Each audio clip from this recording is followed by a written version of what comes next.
For today's video guys, nandito naman tayo ngayon sa Royal Plaza at pupuntahan naman natin itong bilihan ng pinakamurang mga maleta. Dito nga binibili lahat ng mga imported na maleta, kaya tara, puntahan natin.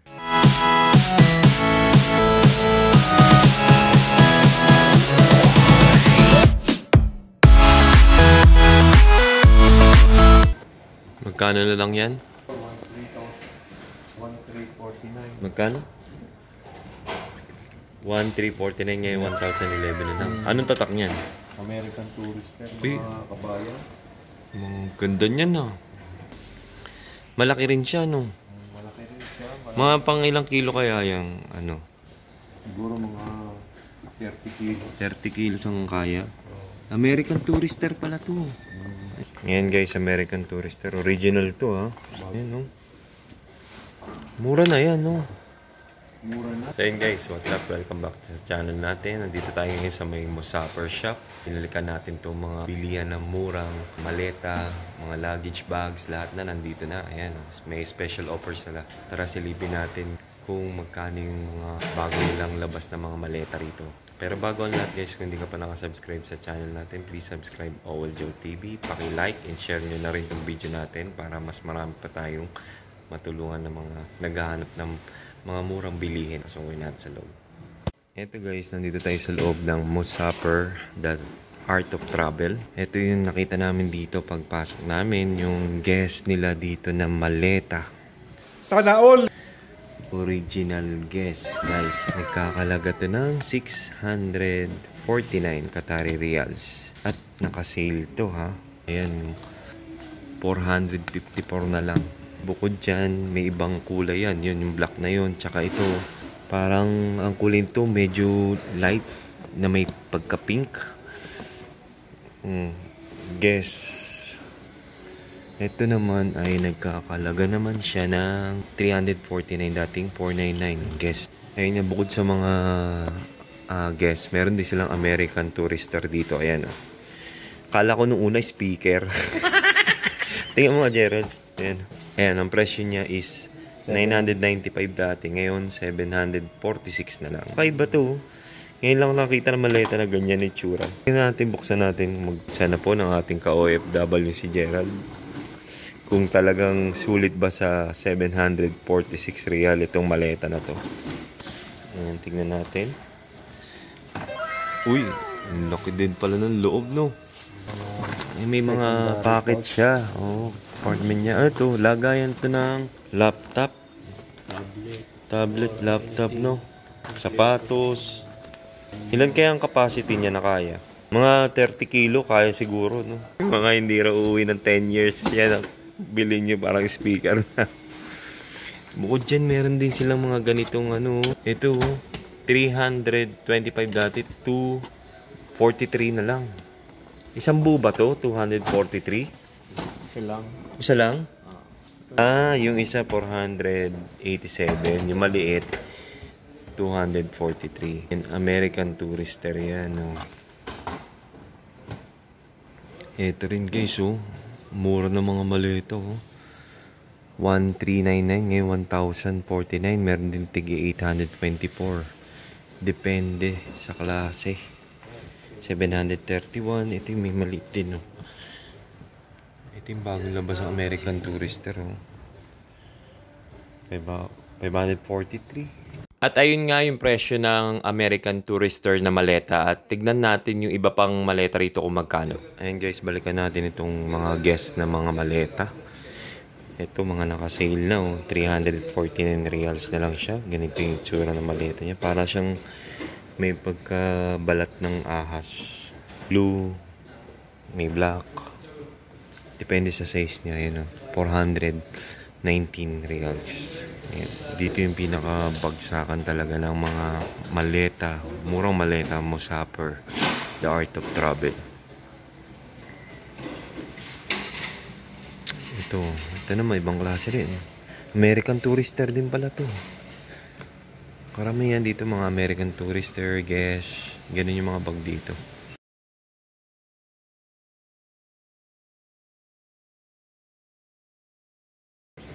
Bukod sa mga maleta, may mga bag din sila, oh.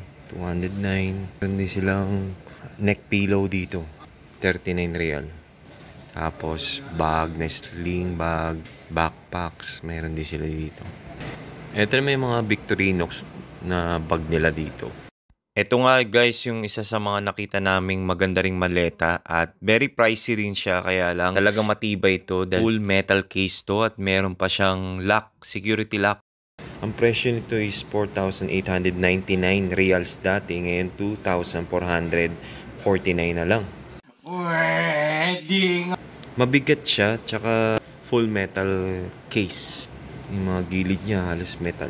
Kaya mahal eh. Tsaka may security lock siya, ibang klase. Parang hindi siya mabubuksan ng basta-basta. Bakal.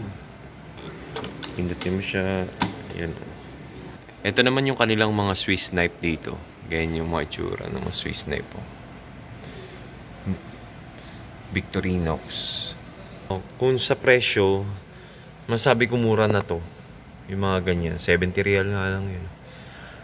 Kasi ano naman siya, may tatak siya. Branded naman. Yan ito. Hindi ko akalain na meron din palang kutsilyong Victorinox. 112, 308. Sobrang talas nito. Tsaka pang matagalan din siguro. Ito, meron naman sila dito yung set na 910 real. Made by Victorinox. So yan guys, sa mga kabayan kong OFW na nagbabalak mag-abroad or nandito na sa abroad tapos nagbabalak umuwi ng Pilipinas or magbakasyon, dito na kayo bumili ng maleta nyo dahil mura na. Mura sa presyo niya dahil sigurado tayo na tatagal yung maleta. Kasi kung bibili naman tayo ng murang maleta tapos masisira lang din, useless lang. So kung bibili tayo ng maleta, siguraduhin na natin yung dekalidad na at yung quality para tumatagal. Gaya nito. Ito. Ted Baker na tatak. Ganito yung design niya. Magaang siya. Ted Baker London. Ayan. Take flight. Ayan. Ang presyo nito guys, itong maliit pa lang na to is 499 reals. Dating 999. So naka 50% off. Halos parang naka 50 off lahat ng mga item nila dito. Mas meron din siyang malaki. Kung gusto nyo mas malaki yan. Iba-ibang kulay. Ayan.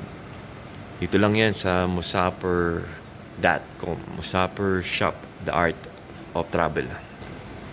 Gusto nyo naman ng mga classy na design. Meron din dito. Ayan o. 799 dati. Ngayon 399. 50% off. Ito yung kadalasan mga nakikita ko sa mga nagta-travel. Ganito yung itsura ng mga bag nila. At ayan, punta natin tong ating kabayan na si Gerald na naghahanap at nagtitingin-tingin ng mga maleta. Ano yan? Touch case. Diyan mo ba ilalagay lahat ng mga naipon mo? Naipon mong resibo. Siguro ganyan dyan nga nilalagay mga pera. Mabubuksan mo ba? Ano ba itsura? Kaya siya buksan. Oh, ganun. Parang may ayun oh. Laptop pwede. Samsonite pala ang tatak eh. Magkanong halaga? 425. Hindi pa naka-less to no? Original price. Ayun guys oh, Samsonite. 2,850. Grabe. Tapos ayun guys, dito sa likod ng kanilang shop, may mga bag dito na dinadala. Dahil pwedeng magpa-repair ng bag dito sa kanila. Ayan, meron silang repair shop dyan. Halimbawa, nasira yung mga bag nyo, tanggal yung gulong, or may mga damage o kung ano man. Basta under ng warranty, ayan, pwede yung dalhin dito. Hindi ko nga lang alam kung international warranty to. International warranty ba to? Kung baga pwedeng dalhin sa ano? Pero ito, Ayun nga guys, no, mga nag-repair sila dito. Ito yung mga lumang mga dinala siguro mga customer dito. Ay, mga flight attendants to. No? Sa mga Qatar Airways. No? Yung mga may damage na mga maleta na ginagamit ng mga crew, dinadala nila dito. So talaga, trusted shop nila to. Dito talaga sila bumibili ng mga bag. Briggs and Riley naman tayo guys. Ayan. Briggs and Riley. Pangalan pa ng anak ko yung Riley. Ayan, si Riley. Pangalan na anak ko, Riley. Oh, yan oh. Ito kagaya nitong Briggs & Riley na to is 2,599 dati, ngayon 1,559. Parang 40 off. 40% off, tama ba ako? Hindi ako marunong sa ano eh. Ganyan mga Briggs & Riley nila. Meron silang tig to 2,639. Ayan. So yun nga guys, sa dami ng mga maleta dito na mabibili ninyo dito sa may Mosapper, makakapamili kayo ng dekalidad, magandang quality, matibay na maleta na kahit ibato-bato sa airport hindi masisira. Naka-special offer sila. Ayan guys, ang napansin namin dito, yung mga brand ng mga luggage dito ay Samsonite, meron ding Guess, may American Tourister, at saka dito bumibili yung mga crew ng mga airlines company. Kaya naman trusted brand to, yung mga ganito, kagaya ng Samsonite. Imagine yung Samsonite, 1,750, ngayon 1,310. Mahal na talaga to kung sa Pilipinas natin pero yung quality talaga nung mga maleta na to is talagang tatagal siya. Ganyan yung mga lock. Yung mga special pictures pa ng mga ano yan, mga code lock.